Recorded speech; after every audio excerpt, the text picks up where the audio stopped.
ആരാ എന്താ എൻ്റെ പേര് പ്രശ്നമായിപ്പോയി ഗൈസ്. പ്രത്യേകിച്ച് ഞാൻ സ്ട്രഗിൾ ചെയ്തു എന്ന് വേണം പറയാൻ. ഞാൻ എങ്ങനെ ഖത്തറിൽ എത്തിപ്പെട്ടു, വർക്കിംഗ് ആണോ, 3 വർഷമായിട്ടുണ്ട്. ഞാനിവിടെ ഖത്തറിൽ എന്ത് ചെയ്യുന്നു.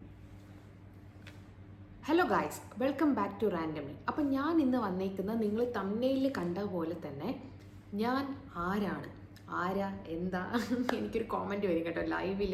എപ്പോഴും റെഡ് ഈഗിൾ എന്ന് പറയുന്നതാണ് പേര് കേട്ടോ, ID. അപ്പോൾ എനിക്കെപ്പോഴും വന്നിട്ട് ആരാ എന്താന്ന് ചോദിക്കും. അതുകൊണ്ട് ഞാൻ ഇന്ന് വിചാരിച്ചു ആരാ എന്താ എന്നുള്ളത് ചെയ്യാം.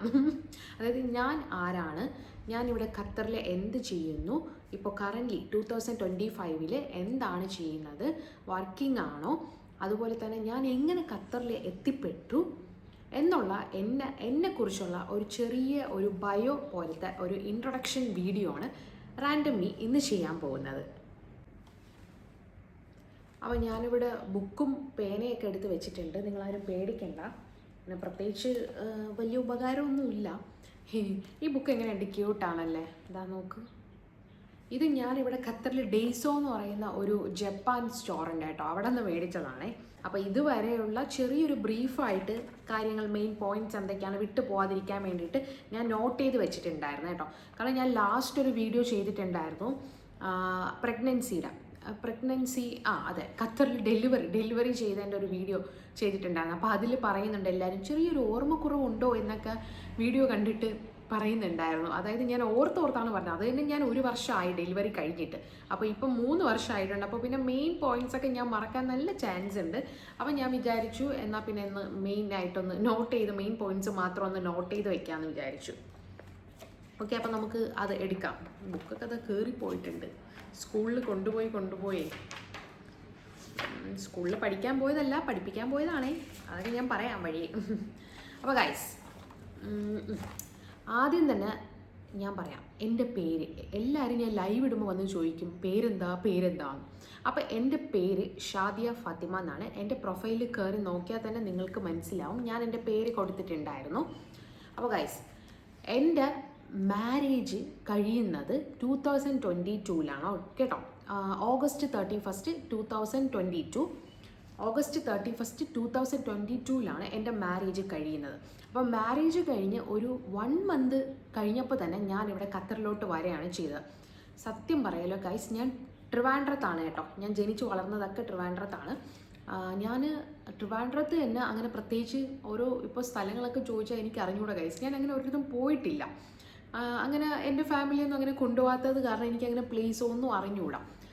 പ്രത്യേകിച്ച് ഫ്ലൈറ്റിൽ പോയിട്ടില്ല ഗൈസ്. ഫ്ലൈറ്റൊക്കെ ഞാൻ കാണും ഇങ്ങനെ, നമ്മൾ ശംഖുമുഖത്തൊക്കെ പോകുമ്പോൾ, ശംഖുമുഖത്തല്ലേ അവിടെയൊക്കെ പോകുന്ന സമയത്ത് പുറത്തൊക്കെ നമ്മൾ ട്രിവാൻഡ്രത്ത് ഇറങ്ങുമ്പോൾ ഇങ്ങനെ ഫ്ലൈറ്റൊക്കെ, എൻ്റെ ഉമ്മയുടെ നാട് പള്ളിത്തിരിവാണ് കേട്ടോ. അപ്പോൾ അവിടെയൊക്കെ നല്ലപോലെ ഫ്ലൈറ്റൊക്കെ പൊങ്ങി പോകുന്ന കാണാൻ പറ്റും. കാണുമ്പോൾ ഇങ്ങനെ അന്തം വിട്ട് ഞാനും വാ പൊളിച്ചിരുന്നിട്ടുണ്ട് കേട്ടോ, ഫ്ലൈറ്റിലൊക്കെ എന്ന് പോകാൻ പറ്റും എന്നൊക്കെ പറഞ്ഞിട്ട്. അപ്പോൾ കല്യാണം കഴിഞ്ഞ് 1 മാസത്തിനുള്ളിൽ തന്നെ ഞാൻ ആദ്യമായിട്ട് ഫ്ലൈറ്റിൽ യാത്ര ചെയ്തു, അതും ഇൻ്റർനാഷണൽ ട്രിപ്പ് ഖത്തറിൽ. ഓക്കെ, അപ്പോൾ ഞാൻ മാരേജ് കഴിഞ്ഞ്, ഇപ്പോൾ നിങ്ങൾക്ക് ഒരു ഐഡിയ കിട്ടി കാണും, എൻ്റെ ഹസ്ബൻഡിൻ്റെ കൂടെയാണ് ആദ്യമായിട്ട് ഞാൻ എവിടെ വരുന്നത്, ഖത്തറിൽ വരുന്നത്. ഓക്കെ, അപ്പോൾ ഞാൻ ഖത്തറിലെത്തിയത് സെപ്റ്റംബർ 2022. ഓക്കെ, ഇവിടെ വന്ന് മാരേജ് കഴിഞ്ഞതല്ലേ, അപ്പോൾ പിന്നെ കുറച്ച് നാളൊന്ന് എൻജോയ് ചെയ്യാമെന്നൊക്കെ വിചാരിച്ച് അങ്ങനെ പ്രത്യേകിച്ച് ജോലിക്കോ ഒന്നും ഞാൻ പോയിട്ടുണ്ടായിരുന്നില്ല കേട്ടോ. വർക്കിംഗ് ഒന്നും അല്ലായിരുന്നു. ഞാനൊരു 1 ഇയർ വീട്ടിൽ തന്നെ പോസ്റ്റ് അടിച്ചിരിക്കുകയായിരുന്നു. ഓക്കെ, അപ്പം ഞാനൊന്ന് നോക്കട്ടെ, പോയിൻറ്റ്സിൽ പറഞ്ഞിട്ടുള്ള കാര്യങ്ങളൊക്കെ ഇതുവരെ എത്തിയിട്ടുണ്ടോ എന്നുള്ളതൊന്ന് നോക്കണമല്ലോ. ഓക്കെ, അപ്പോൾ ഇവിടെ ഖത്തറിൽ വന്നപ്പം ഒരു പുതിയൊരു രാജ്യമാണ്, ഒരു അടിപൊളി രാജ്യം. എൻ്റെ അമ്മോ, ഞാനാണെങ്കിൽ സത്യം പറഞ്ഞാൽ ഫ്ലൈറ്റിൽ ആദ്യമായിട്ടാണ് വരുന്നത്. അതും വന്നത് ഇൻ്റർനാഷണൽ ട്രിപ്പ്, ഒരു പുതിയ ഒരു കൺട്രിയിൽ. അപ്പോൾ ഒരു രക്ഷയില്ല. ഇവിടുത്തെ വ്യൂവും കാര്യങ്ങളൊക്കെ അടിപൊളിയാണ്. ഇവിടെ ജീവിക്കാൻ അതിലേറെ സൂപ്പറാണ്, പ്രത്യേകിച്ച് സ്ത്രീകൾക്ക്. ഓക്കെ, അപ്പോൾ അതുകൊണ്ട് തന്നെ എനിക്ക് ഖത്തർ നല്ല ഇഷ്ടമാണ്, ഇപ്പോഴും ഇഷ്ടമാണ് കേട്ടോ. അപ്പോൾ ആദ്യമായിട്ട് വന്നപ്പം സത്യം പറഞ്ഞാൽ ഞാൻ കല്യാണം കഴിഞ്ഞ് ഞാൻ വീട്ടിലെ ഇളയ കുട്ടിയാണ്. അപ്പോൾ ഉമ്മയുടെ കൂടെ എപ്പോഴും ഒട്ടിച്ചേർന്നിരിക്കുന്ന ഒരാളാണ്. അപ്പോൾ ആദ്യം ഇങ്ങനെ ഉമ്മയെ വിട്ട് വന്നതിൻ്റെ ഒരു വിഷമമൊക്കെ എനിക്കുണ്ടായിരുന്നു. 1 വർഷം ഞാൻ സ്ട്രഗിൾ ചെയ്തു എന്ന് വേണം പറയാൻ. സ്ട്രഗിൾ ചെയ്തു എന്ന് വെച്ചാൽ ഞാൻ വർക്കിംഗ് അല്ലായിരുന്നു. അപ്പോൾ ഹസ്ബൻഡ് ജോലിക്ക് പോവും, മോർണിംഗ് പോയാൽ ഈവനിങ് വരും, പിന്നെ ലഞ്ച് കഴിക്കാനൊക്കെ ഇടയ്ക്ക് വരും കേട്ടോ. എന്നാലും ലഞ്ച് കഴിക്കാൻ വരാത്ത സമയങ്ങളിൽ നമുക്ക് ഒറ്റയ്ക്കൊക്കെ ഇരിക്കുമ്പം ഫീലിംഗ് എലോൺ ആയിട്ടൊക്കെ തോന്നും. അപ്പം ഞാനിങ്ങനെ വീട്ടിൽ തന്നെ ഒരു പണിയില്ലാണ്ട് കുക്കിങ്ങും പിന്നെ ഉറക്കമൊക്കെ എഴുന്നേക്കുന്ന പിന്നെ പറയണ്ട, 2 മണിക്കാണ് ഞാൻ എഴുന്നേക്കുന്നത്. ചില സമയം 12 മണിക്ക്, ചില സമയം 2 മണിയൊക്കെ ആവും കേട്ടോ. നേരെ ഡയറക്റ്റ് ലഞ്ചാണ്, ബ്രേക്ക്ഫാസ്റ്റ് സ്കിപ്പ് ചെയ്യാറാണ് പതിവ്. ഡയറക്റ്റ് ലഞ്ച് ആണ് കഴിക്കുന്നത്. ഓക്കെ, അപ്പോൾ അങ്ങനെ കഴിച്ച് ഗ്യാസ്ട്രിക് വരെ വന്ന് ഗൈസ്. അപ്പോൾ വീട്ടിലിരുന്ന് ബോറടി തുടങ്ങി. ബോറടി എന്ന് വെച്ചാൽ വല്ലാത്തൊരവസ്ഥ. നമ്മളിവിടെ പെട്ടെന്ന് ഒരു, ഞാനെന്ന് പറയുന്ന ആൾക്കാരെ കണ്ട് നമ്മൾ നാട്ടിലൊക്കെ അങ്ങനെയാണല്ലോ, നമ്മളിവിടെ ജനലൊക്കെ തുറന്ന് പുറത്തൊക്കെ നോക്കി അപ്പുറത്തും ഇപ്പുറത്തൊക്കെ ആൻറ്റി എന്താണ് സുഖമല്ലേ, എന്തൊക്കെയുണ്ട് വിശേഷം എന്നൊക്കെ പറഞ്ഞാൽ അപ്പുറത്തെ വീട്ടുകാരായിട്ടൊക്കെ സംസാരിക്കും. പക്ഷേ ഇവിടെ അങ്ങനെയല്ല. പ്രത്യേകിച്ച് ഞങ്ങൾ താമസിച്ച വീടും അങ്ങനെയായിരുന്നു. വില്ലയിൽ നിന്ന് സെപ്പറേറ്റ് സ്റ്റുഡിയോ റൂമിലാണ് ഞങ്ങൾ സംസാരിച്ചത് കേട്ടോ. അപ്പോൾ പ്രൈവസി കാര്യങ്ങളൊക്കെ ഉണ്ട്, പക്ഷെ ഒറ്റപ്പെട്ട രീതിയിലാണ്. അപ്പോൾ പിന്നെ 4 ചുവരിനകത്ത് എനിക്കാണെങ്കിൽ അങ്ങ് ആകെ ഡിപ്രഷനായിപ്പോയി ഗൈസ്. ഇടയ്ക്കിടയ്ക്ക് എനിക്കാണെങ്കിൽ വിഷമം വന്ന് ഞാൻ എൻ്റെ ഉമ്മയെ ഓർത്ത് കരയുമായിരുന്നു. എനിക്ക് ഉമ്മാരുടെ അടുത്ത് പോകണം, മനസ്സ് ഫുള്ളും അങ്ങനെയായിരുന്നു. എപ്പോൾ നാട്ടിൽ പോകാം, എപ്പോൾ. പിന്നെ ഹസ്ബൻഡ് ഈവനിങ് വരുമ്പോൾ പുറത്ത് തന്നെ, അതുകൊണ്ട് തന്നെ എപ്പോഴും പുറത്ത് കൊണ്ടുപോകുമായിരുന്നു. കൊള്ളാമല്ലേ ഈ പേന? അപ്പോൾ ഗൈസ് എവിടെയാണ് പറഞ്ഞ നിർത്തിയ, ഹസ്ബൻഡ് വരുമ്പോഴൊക്കെ എന്നെ പുറത്ത് കൊണ്ടുപോകും കേട്ടോ. അങ്ങനെ ഞാൻ ബോറടിച്ച് നിവർത്തിയില്ല. ആ സമയം ഞാൻ നാട്ടിൽ ട്യൂഷൻ നടത്തിക്കൊണ്ടാണ് ഇരുന്നത് കേട്ടോ. കല്യാണത്തിന് മുന്നേ ട്യൂഷൻ നടത്തി, കല്യാണത്തിന് ശേഷം ട്യൂഷൻ നടത്തിക്കൊണ്ടിരുന്നു, റൺ ചെയ്തുകൊണ്ടിരിക്കുകയായിരുന്നു. അപ്പം ഞാൻ എന്ത് ചെയ്തെന്ന് വെച്ചാൽ തൽക്കാലം എനിക്ക് അവിടുത്തെ, ഞാൻ ഡയറക്റ്റ് ഓൺലൈൻ ക്ലാസ് അല്ല ഓഫ്ലൈനായിട്ടാണ് ക്ലാസ് എടുത്തോണ്ടിരുന്നത്, ഡയറക്റ്റ് ക്ലാസ്സാണ് എടുത്തുകൊണ്ടിരുന്നത്. അപ്പം ഞാൻ അതൊക്കെ സ്റ്റോപ്പ് ചെയ്തിട്ടാണ് ഇങ്ങോട്ട് വന്നത്. അപ്പം ഞാൻ വിചാരിച്ചു എന്നാൽ പിന്നെ ബോറടി മാറ്റാം, എന്തായാലും വർക്ക് ഒന്നും ചെയ്യുന്നില്ല. അപ്പം ഞാൻ വിചാരിച്ചു എന്നാൽ പിന്നെ ബോറടി മാറ്റാൻ വേണ്ടി ഓൺലൈനായിട്ട് ട്യൂഷൻ എടുക്കാമെന്ന്. എൻ്റെ ട്യൂഷൻ സെൻറ്ററിൽ എൻ്റെ കുട്ടികൾ, സോറി കേട്ടോ സൗണ്ട് കേൾക്കുന്നുണ്ട്, പുറത്ത് വണ്ടികൾ പോകുന്നതിൻ്റെ സൗണ്ടാണ് കേട്ടോ. അപ്പോൾ ഗൈസ്, അപ്പോൾ ഞാൻ വിചാരിച്ചു എൻ്റെ കുട്ടികൾ തന്നെ ട്യൂഷൻ എടുക്കാം. ഞാൻ അവിടെ ഡയറക്റ്റ് എടുത്തുകൊണ്ടിരുന്നത് ഓൺലൈനായിട്ട് എടുക്കാമെന്നും പറഞ്ഞ് ട്യൂഷൻ എടുക്കാൻ തുടങ്ങി. അങ്ങനെ ട്യൂഷൻ എടുക്കാൻ തുടങ്ങി കുറച്ചൊക്കെ, ഞാൻ പറഞ്ഞില്ലേ 12 മണിയൊക്കെ ആകുമ്പോൾ എഴുന്നേക്കും, പിന്നെ ഹസ്ബൻഡിന് എന്തെങ്കിലും കുക്ക് ചെയ്യും, ഹസ്ബൻഡ് വരും കഴിക്കും, പിന്നെ ഞാൻ ട്യൂഷന് കയറും. 2 മണി ഒക്കെ 3 മണിയൊക്കെ ആകുമ്പോൾ ഞാൻ ട്യൂഷന് കയറി പിന്നെ ഒരു 6 മണി വരെ ട്യൂഷനാണ്. ട്യൂഷൻ്റെ കാര്യങ്ങൾ, പിന്നെ അടുത്ത ദിവസം ഷെഡ്യൂൾ ഇടുക, അങ്ങനെ ഫുൾ ബിസിയായി. പിന്നെ രാത്രി വന്നാൽ ഇവിടെ നൈറ്റ് ലൈഫാണല്ലോ കൂടുതൽ, ഹസ്ബൻഡിൻ്റെ കൂടെ പുറത്ത് പോകും.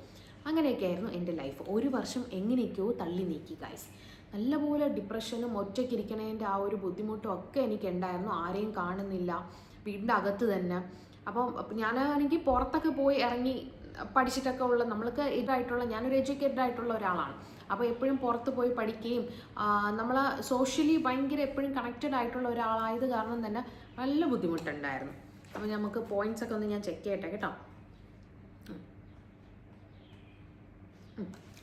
അങ്ങനെ പിന്നെ 1 വർഷം കഴിഞ്ഞിട്ട് ഞാൻ എന്ത് ചെയ്തു, നാട്ടിൽ പോകാൻ വേണ്ടി തീരുമാനിക്കുന്നു. നാട്ടിൽ പോയി പിന്നെ എല്ലാവരെയും കണ്ടപ്പോൾ ഞാൻ നല്ല ഹാപ്പിയായി കേട്ടോ ഗൈസ്. അതായത് 1 വർഷത്തിന് ശേഷം എല്ലാവരെയും കാണല്ലേ. അങ്ങനെ നാട്ടിലൊക്കെ പോയിട്ട് വന്നപ്പം തിരിച്ച് ഖത്തറിലോട്ട് വന്നപ്പോഴാണ് ഞാൻ ആ റിയാലിറ്റിയിലോട്ട് വന്നത്. പിന്നെ ഇങ്ങോട്ട് എനിക്ക് ഖത്തർ സെറ്റായി ഗൈസ്. ഖത്തറാണ്, ഞാൻ ഇവിടെയാണ് ജീവിക്കേണ്ടത്, ഇനി എൻ്റെ ജീവിതം ഇവിടെയാണ് എന്നുള്ളത് ഞാൻ അങ്ങ് റിയാലിറ്റി മനസ്സിലാക്കിയത് കൊണ്ടായിരിക്കും പിന്നെ അങ്ങോട്ട് എനിക്ക് വിഷമങ്ങളോ ഒന്നുമില്ല. ഞാൻ ഹാപ്പിയാണ്, എൻ്റെ ലൈഫ് ഇവിടെയാണ്. പിന്നെ ഞാൻ അങ്ങോട്ട് കുറച്ചും കൂടെ ഖത്തറിനെ എൻജോയ് ചെയ്യാൻ തുടങ്ങി. അപ്പോൾ പിന്നെ ഇവിടെ ഒരു കാര്യം പറയാൻ വിട്ടുപോയി.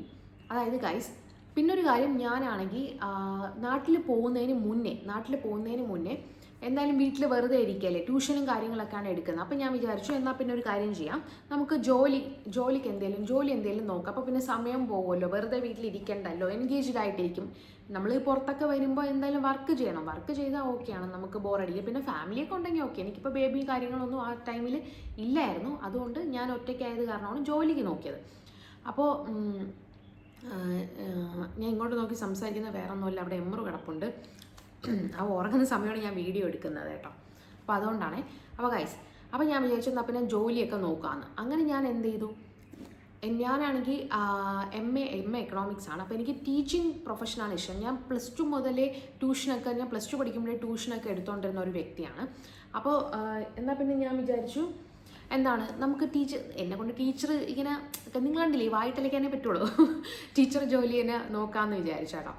അങ്ങനെ ഇനി ഞാൻ എങ്ങനെയാണ് എനിക്ക് ജോലി കിട്ടിയത് എങ്ങനെയാണ്, ഓക്കെ, ഞാൻ അതിന് എന്തൊക്കെ കാര്യങ്ങളാണ് ചെയ്തത് എന്നുള്ളത് നമുക്ക് നോക്കാം. ഓക്കെ, അപ്പോൾ ഞാൻ എന്ത് ചെയ്തെന്ന് വെച്ചാൽ നാട്ടിൽ പോകുന്നതിന് മുന്നേ തന്നെ ഈ ലാപ്ടോപ്പ് എടുത്തിട്ട് ഹസ്ബൻഡ് ഒരു ലാപ്ടോപ്പ് മേടിച്ചെന്നേ അതെടുത്തിട്ട് ഇങ്ങനെ സ്ക്രോൾ ചെയ്യും, സെർച്ച് ചെയ്യുന്നതാണ് കേട്ടോ. അതായത് എപ്പോഴും ഇവിടെ ഏതെങ്കിലും വാക്കൻസി ഉണ്ടോ, ഇന്ത്യൻ സ്കൂൾ, ഇവിടെ ഇൻ്റർനാഷണൽ സ്കൂളുണ്ട് ഇന്ത്യൻ സ്കൂളുണ്ട്, അപ്പോൾ എന്തെങ്കിലും വാക്കൻസി ഉണ്ടോ എന്ന് ഇങ്ങനെ ഓൺലൈനായിട്ട് ഇങ്ങനെ ചെക്ക് ചെയ്തുകൊണ്ടേയിരിക്കും. അങ്ങനെ ഒരുപാട് ഇവിടെയുള്ള മിക്ക സ്കൂൾ, ഇൻ്റർനാഷണൽ ആവട്ടെ അതുപോലെ തന്നെ ഇന്ത്യൻ ആവട്ടെ, എല്ലാ സ്കൂളിലും അങ്ങ് നിരത്തി പിടിച്ച് ഒരു റെസ്യൂമൊക്കെ ക്രിയേറ്റ് ചെയ്ത് അങ്ങ് അപ്ലൈ ചെയ്യാൻ തുടങ്ങി. വാക്കൻസിയൊക്കെ നോക്കി എനിക്ക് ആപ്റ്റായിട്ടുള്ള ജോലി, അത് എനിക്ക് ആപ്റ്റായിട്ടുള്ള ഏതാണോ അതിലോട്ട് ഞാൻ അപ്ലൈ ചെയ്യാൻ വേണ്ടി തുടങ്ങി. അങ്ങനെ ഞാൻ എന്ത് ചെയ്തു, ശാന്തിനികേതൻ ഇന്ത്യൻ സ്കൂൾ, ബർവ വില്ലേജിലുള്ള ശാന്തിനികേതൻ ഇന്ത്യൻ സ്കൂളിൽ, അടിപൊളി സ്കൂളാണ് കേട്ടോ. അപ്പോൾ അവിടെ ഞാൻ അപ്ലൈ ചെയ്തു. അങ്ങനെ ഞാനിങ്ങനെ വെയിറ്റ് ചെയ്തിട്ട് എനിക്ക് കോളൊന്നും വന്നില്ല എന്ന് പറയുമ്പോൾ, മെയിലൊന്നും വന്നില്ല, ഞാൻ ഇങ്ങനെ വിഷമിച്ചിരുന്നു. അങ്ങനെ ഞാൻ നാട്ടിലോട്ട് പോയി. അപ്പോൾ നാട്ടിൽ പോയപ്പോഴും വീട്ടിലെല്ലായിടത്തും ഞാൻ പറയുന്നുണ്ട് ഞാനിങ്ങനെ അപ്ലൈ ചെയ്തിട്ടൊക്കെയാണ് വന്നത്, നോക്കാം. അതല്ലാണ്ട് എന്നെ 1-2 സ്കൂളിൽ നിന്നൊക്കെ വിളിച്ചിട്ടുണ്ടായിരുന്നു. അപ്പോൾ ഞാൻ എന്ത് ചെയ്തു, നാട്ടിൽ പോയ സമയം അങ്ങ് ബിസി ആയിപ്പോയി ഗൈസ്. അപ്പോൾ പിന്നെ മെയിലൊന്നും ചെക്ക് ചെയ്യാൻ പറ്റില്ല. ഈ അപ്ലൈ ചെയ്ത കാര്യങ്ങൾ തന്നെ ഞാൻ സത്യം പറഞ്ഞാൽ വിട്ടുപോയി. നാട്ടിൽ ആദ്യമായിട്ട് പോകുന്നില്ലേ, ടൂറും കാര്യങ്ങളും അടിച്ചു പൊളിയും അതൊക്കെ ആയിരുന്നു കേട്ടോ.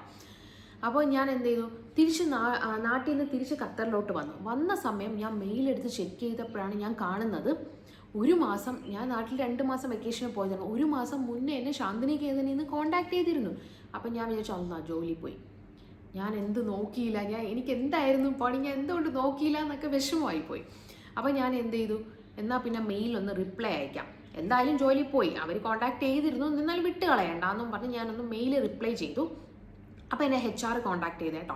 HR കോൺടാക്ട് ചെയ്തിട്ട് ഇതുപോലെ എന്നെ കോൺടാക്ട് ചെയ്യാൻ ശ്രമിച്ചിട്ടുണ്ട്, പക്ഷേ കിട്ടിയില്ല. ഞാൻ ആ സമയം നാട്ടിലായിരുന്നു. നമുക്ക് എന്നിട്ട് HR എന്നെ ഫോണിലൂടെ ആദ്യം ഒരു കോൾ ഇൻ്റർവ്യൂ ചെയ്തു കേട്ടോ. അങ്ങനെ ഇൻ്റർവ്യൂ ചെയ്തതിന് ശേഷം HR പറഞ്ഞു, ഇനി എന്താണ്, നമുക്ക് സ്കൂളിൽ വന്നിട്ട് ഒരു ഡെമോ ചെയ്യാവോ എന്നൊക്കെ ചോദിച്ചു. അപ്പോൾ ഞാൻ പറഞ്ഞു ആ ഡെമോ എടുക്കാൻ റെഡിയാണെന്നും പറഞ്ഞ് എന്നെ ഒരു എത്ര ദിവസം, ഒരു 3-4 ദിവസം കഴിഞ്ഞിട്ട് വരാൻ പറഞ്ഞു കേട്ടോ. അങ്ങനെ ഞാൻ എന്തെങ്കിലും ഡെമോ ഒക്കെ പ്രിപ്പയർ ചെയ്ത് ഞാൻ സ്കൂളിൽ പോയി ഡയറക്റ്റ് സ്കൂളിലെ കുട്ടികൾക്ക് ഒരു 20 മിനിറ്റ് ഡെമോ 20 മിനിറ്റ് ഒരു ഡെമോ എടുത്ത് കൊടുത്തിട്ടുണ്ടായിരുന്നു. അങ്ങനെ അപ്പോൾ അവിടുത്തെ ഹെഡ് ടീച്ചറാണ് വന്ന് ഡെമോയ്ക്ക് ക്ലാസ്സിൽ കൂടെ ഉണ്ടായിരുന്നത് കേട്ടോ. സ്റ്റുഡൻസ് ഉണ്ട്, അവരെ ഓൾറെഡി മുന്നേ പഠിപ്പിച്ചുകൊണ്ടിരുന്ന ടീച്ചറും പിന്നെ ഹെഡ് ടീച്ചർ ഉണ്ടായിരുന്നു കേട്ടോ. അപ്പോൾ നിങ്ങൾ വിചാരിക്കും ഞാൻ ഡെമോ ഒക്കെ എടുക്കാൻ പോയപ്പം ഏത് സബ്ജക്റ്റിൻ്റെ ടീച്ചറായിട്ടാണ് പോയതെന്നൊക്കെ. അപ്പോൾ ഞാൻ സോഷ്യൽ സയൻസ് ആണ്, എൻ്റെ മെയിൻ ഞാൻ പറഞ്ഞ എക്കണോമിക്സ് ആണ്. അങ്ങനെ സോഷ്യൽ സയൻസ് മിഡിൽ സെക്ഷൻ കേട്ടോ. ഇവിടെ പ്രൈമറി മിഡിൽ അങ്ങനെയാണ് വരുന്നത് കേട്ടോ, ഹൈസ്കൂള്. അപ്പം ഞാനിവിടെ മിഡിൽ സെക്ഷനിലാണ് ടീച്ചറായിട്ട് പോയത് കേട്ടോ. അപ്പോൾ ഡെമോ എടുത്ത് കൊടുത്തു. അങ്ങനെ പിന്നെ ഞാൻ വെയിറ്റ് ചെയ്തിരിക്കുകയാണ് കോളിന് വേണ്ടിയിട്ട്, സ്കൂളിൽ നിന്ന് വിളിക്കുന്നുണ്ടോ, ജോലി കിട്ടിയോ. അപ്പം ഞാൻ വന്നപ്പോൾ ഞാൻ ഹസ്ബൻഡ് ചോദിച്ചു എങ്ങനെ ഉണ്ടായിരുന്നു, അടിപൊളിയായിട്ട് ഡെമോ ഒക്കെ എടുത്തു കൊടുത്തെന്ന് ചോദിച്ചപ്പോൾ ഞാൻ ഓക്കെ ആയിരുന്നു, ഹെഡ് ടീച്ചറും ഓക്കെ എന്ന് എനിക്ക് തോന്നി. അപ്പം ഞാൻ പറഞ്ഞു നന്നായിട്ട് എടുത്തു എന്നൊക്കെ പറഞ്ഞ് വന്നു. അങ്ങനെ വന്നപ്പോൾ ഞാൻ എന്നിട്ട് വെയിറ്റ് ചെയ്തിരുന്ന് ഒരു 2 ദിവസത്തിന് ശേഷം 2 ദിവസം കഴിഞ്ഞപ്പോൾ തന്നെ HR എന്നെ കോൺടാക്ട് ചെയ്തു, ഇതുപോലെ സെലക്റ്റഡ് ആണ്, ബാക്കി ഓഫർ ലെറ്ററും കാര്യങ്ങളൊക്കെ സെൻഡ് ചെയ്യാമെന്ന് പറഞ്ഞു. അങ്ങനെ ഞാൻ നല്ല ഹാപ്പിയായി. അപ്പോൾ ഗൈസ്, ജാനുവരി 2024 ജാനുവരി 7-ാം തീയതി വന്ന് ജോയിൻ ചെയ്യാൻ പറഞ്ഞു. അങ്ങനെ ജോയിൻ ചെയ്തു. പിന്നെ ജോലിയും കാര്യങ്ങളായിട്ട് ലൈഫ് ബിസി ആയിപ്പോയി ഗൈസ്. എന്ത് പറയാൻ, പിന്നെ അങ്ങോട്ട് സമയമില്ല. നമ്മൾ രാവിലെ എഴുന്നേൽക്കുന്നു, ജോലിക്ക് പോകുന്നു. ഇവിടെ സ്കൂളിലെ ടൈം എന്ന് പറയുന്നത് 6:30 ആണ് കേട്ടോ. എനിക്ക് 6:45 അവിടെ എത്തണം. അപ്പം നമുക്ക് ട്രാൻസ്പോർട്ടേഷനൊക്കെ ഫ്രീ ആണ്, സ്കൂൾ ബസ്സിൽ തന്നെ. ഇവിടെ സ്റ്റുഡൻസിൻ്റെ കൂടെ സ്കൂൾ ബസ് വരും. ഒരു 6:20 ഒക്കെ ആകുമ്പോൾ എൻ്റെ സ്കൂള് ഞാൻ താമസിച്ചെടുത്ത് UIG ആണ് ഞാൻ ആ സമയം താമസിച്ചിരുന്നത്. അവിടെ നിന്ന് ഒരു 10 മിനിറ്റ് ഡിസ്റ്റൻസ്, 10 മിനിറ്റ് പോയാൽ മതി. ഡിസ്റ്റൻസ് ഒക്കെ കുറവാണ് കേട്ടോ. അപ്പോൾ എന്താണ്, രാവിലെ തന്നെ കുട്ടികൾ കളിക്കാൻ തുടങ്ങിയെന്ന് തോന്നുന്നു, സൗണ്ടൊക്കെ കേൾക്കുന്നു. സാധാരണ ഉച്ചയ്ക്ക് വീഡിയോ എടുക്കുമ്പോഴാണ് ഈ പ്രശ്നം. ഓക്കെ, അപ്പോൾ ഗൈസ് അങ്ങനെ സ്കൂളിലോട്ട് പോകാൻ തുടങ്ങി. ബസ് വരുന്നു, പോകുന്നു. പിന്നെ 1:30 ആകുമ്പോൾ വരും കേട്ടോ. വരുമ്പോൾ തന്നെ ഞാൻ രാവിലെ എഴുന്നേൽക്കുന്ന കാരണം എനിക്ക് നല്ല ഉറക്കം വരും. അപ്പോൾ ഞാൻ കിടന്ന് ഉറങ്ങും, ഫുഡൊക്കെ അടിച്ചിട്ട് നേരെ ഉറങ്ങി. പിന്നെ ട്യൂഷൻ്റെ കാര്യങ്ങളൊക്കെ, ഷെഡ്യൂൾ അങ്ങനത്തെ കാര്യങ്ങളൊക്കെ ആയി ബിസിയായി. പിന്നെ ലൈഫ് അങ്ങനെ മൂവ് ചെയ്തുകൊണ്ടിരിക്കുകയായിരുന്നു. ഓക്കെ, അപ്പോൾ അങ്ങനെ എന്ത് പറയാൻ, 1-1.5 വർഷമൊക്കെ കടന്നു പോയി ഖത്തറിൽ വന്നിട്ട്. അപ്പോഴത്തേക്കും നമ്മുടെ ട്വിസ്റ്റ് എന്ന് പറയുന്ന വേറൊന്നുമല്ല, നമ്മുടെ എമ്രു വരാൻ സമയമായി ഗൈസ്. അപ്പോൾ ഞാൻ പ്രഗ്നൻ്റ് ആണെന്ന് അറിയുന്നു. പിന്നെ എനിക്ക് ഇവിടെ ടീച്ചിങ് പ്രൊഫഷൻ കുറച്ച് കഷ്ടപ്പാടാണ്. കഷ്ടപ്പാടെന്ന് വെച്ചാൽ നമ്മൾ ഒരുപാട് കുട്ടികളെ നമ്മൾ മാനേജ് ചെയ്യണമല്ലോ ക്ലാസ് റൂമിൽ. അപ്പോൾ എനിക്കത് ഡിഫിക്കൽട്ടായിട്ട് തോന്നി പ്രഗ്നൻ്റ് ആയത് കാരണം. ഓക്കെ, അതുകൊണ്ട് എനിക്കത് മാനേജ് ചെയ്യാൻ നല്ല ബുദ്ധിമുട്ടുണ്ടായിരുന്നു. അതുകൊണ്ട് തന്നെ എനിക്ക് ആ സമയത്ത് എൻ്റെ ഹെൽത്താണ് മെയിൻ എന്ന് തോന്നിയത് കാരണം ഞാൻ റിസൈൻ ചെയ്തു. പിന്നെ അങ്ങോട്ട് വീണ്ടും വീട്ടിലൊറ്റയ്ക്കായി ഗൈസ്. പ്രഗ്നൻ്റ് ആയിട്ട് ഒറ്റയ്ക്കായെന്ന് വെച്ചാൽ ഒറ്റയ്ക്കാണ് ജീവിതം. അങ്ങനെയാണ് ഗൈസ്, ഒറ്റയ്ക്കാണ് നമ്മൾ. അറ്റ് സം പോയിന്റ് എല്ലാവരും ഒറ്റയ്ക്കാവും. അപ്പോൾ നമ്മൾ ഒറ്റയ്ക്കാവുമ്പോഴും ജീവിക്കാൻ പഠിക്കണം. കണ്ണീരൊക്കെ തുടക്കട്ടെ. ഓക്കെ ഗൈസ്, അങ്ങനെ പിന്നെ കുറച്ച് നാൾ ഇവിടെ ഒറ്റയ്ക്കിരുന്നു. പ്രഗ്നൻ്റായി ഉറക്കം, സിനിമ കാണൽ, അങ്ങനെ ഇങ്ങനെയൊക്കെ പോയേട്ടോ ദിവസങ്ങളൊക്കെ. പിന്നെ ഇടയ്ക്ക് നാട്ടിലൊക്കെ പോയതിന് ശേഷം പിന്നെ വീണ്ടും എൻ്റെ ഇൻലോസിനെയൊക്കെ കൊണ്ടുവന്നു. പിന്നെ എൻ്റെ ഫാമിലി വന്നു. പിന്നെ ഡെലിവറി കാര്യങ്ങൾ അങ്ങനെ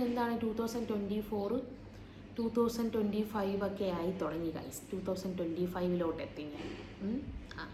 ഓക്കെ, അപ്പോൾ എൻ്റെ ഉമ്മയൊക്കെ ഉണ്ടായിരുന്നു. പിന്നെ അങ്ങനെ കുറേ ബിസിയായി. പിന്നെ കുഞ്ഞ് ജനിച്ച് 3 മാസം അവന് പ്രായമായപ്പോൾ തന്നെ ഞങ്ങൾ നാട്ടിലോട്ട് പോയി.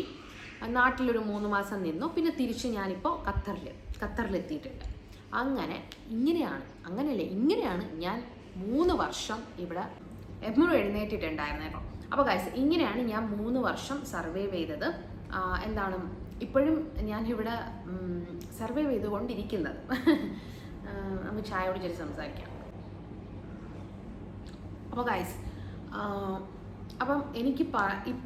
ഗൈസ്, ഇപ്പം ഞാൻ വർക്കിംഗ് അല്ല കേട്ടോ. ഇപ്പം കുഞ്ഞായതിനു ശേഷം കുഞ്ഞിനെ നോക്കുകയാണ്.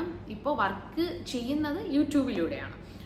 പിന്നെ ഗൈസ്, എനിക്ക് പറയാനുള്ളത്, ഒരു പോയിന്റിൽ എല്ലാവരും ഒറ്റയ്ക്കാവും. അപ്പോൾ അബ്രോഡ് ആണെങ്കിലും ശരി, ആരും ഒറ്റയ്ക്കാണെന്ന് വിചാരിക്കേണ്ട. നമുക്ക് ഒറ്റയ്ക്കാണെന്ന് തോന്നിയാൽ എപ്പോഴും എൻഗേജ്ഡ് ആയിട്ടിരിക്കാൻ വേണ്ടി ശ്രമിക്കണം കേട്ടോ. എന്തെങ്കിലുമൊക്കെ നമുക്ക് വീട്ടിലായാലും അല്ലെങ്കിൽ നമുക്ക് ഇഷ്ടപ്പെട്ട കാര്യങ്ങൾ ചെയ്യുക. ഇപ്പം എനിക്കിഷ്ടപ്പെട്ട കാര്യമാണ് ഇപ്പോൾ യൂട്യൂബിലെ വീഡിയോ എടുക്കുക എന്നുള്ളത്. അപ്പം എനിക്ക് സമയം കിട്ടും. ഫ്രീ ആകുമ്പോൾ എനിക്ക് സമയം കിട്ടുന്ന, അതായത് ഞാൻ ഫ്രീ ആയിട്ടിരിക്കുന്ന സമയങ്ങളിൽ വീഡിയോ എടുക്കാനാണ് ഇപ്പോൾ നോക്കുന്നത്. എൻ്റെ ചാനലിൽ ഒരു ഗ്രോത്ത് എനിക്ക് കൊണ്ടുവരണമെന്നുണ്ട്. അപ്പോൾ അതിനായിട്ട് ഡെഡിക്കേറ്റഡ് ആയിട്ട് വീഡിയോസൊക്കെ എടുക്കാനാണ് ഇപ്പോൾ എനിക്കിഷ്ടം. അതാണ് ഞാനിപ്പോൾ ചെയ്തുകൊണ്ടിരിക്കുന്നത് കേട്ടോ. അപ്പോൾ എൻ്റെ ഒരു ജേണി, എൻ്റെ അബ്രോഡ് ലൈഫിൻ്റെ ജേണി നിങ്ങൾ എല്ലാവരും കണ്ടിട്ടുണ്ടായിരിക്കും അല്ലേ. അപ്പോൾ ഗൈസ്, ഇത് ജസ്റ്റ് ഒരു ഇൻട്രോ വീഡിയോ മാത്രമാണ്. ചെറിയൊരു ഔട്ട്ലൈൻ, എന്നെ പറ്റിയിട്ടുള്ള ചെറിയൊരു ഔട്ട്ലൈൻ ആണ് ഞാൻ ഇന്നത്തെ വീഡിയോയിലൂടെ നിങ്ങളടുത്ത് പറഞ്ഞത്. ഇനി ആരും ഞാൻ ആരാ എന്താണെന്ന് ചോദിക്കരുത്. ആരാ എന്താ എന്നറിയാൻ വേണ്ടിയിട്ട് ഈ വീഡിയോ എപ്പോഴും യൂട്യൂബിൽ ഉണ്ടായിരിക്കും. ആരാ എന്താണെന്ന് അറിയണം എന്നുള്ളവരെ ഈ വീഡിയോ മുഴുവനായിട്ട് കണ്ടാൽ മതിയാവും. ഓക്കെ, അപ്പോൾ ഈ വീഡിയോ ഇഷ്ടപ്പെട്ട എല്ലാവരും ലൈക്ക് ചെയ്യുക, ചാനൽ സബ്സ്ക്രൈബ് ചെയ്യുക. Okay, see you on next vlog. Bye bye.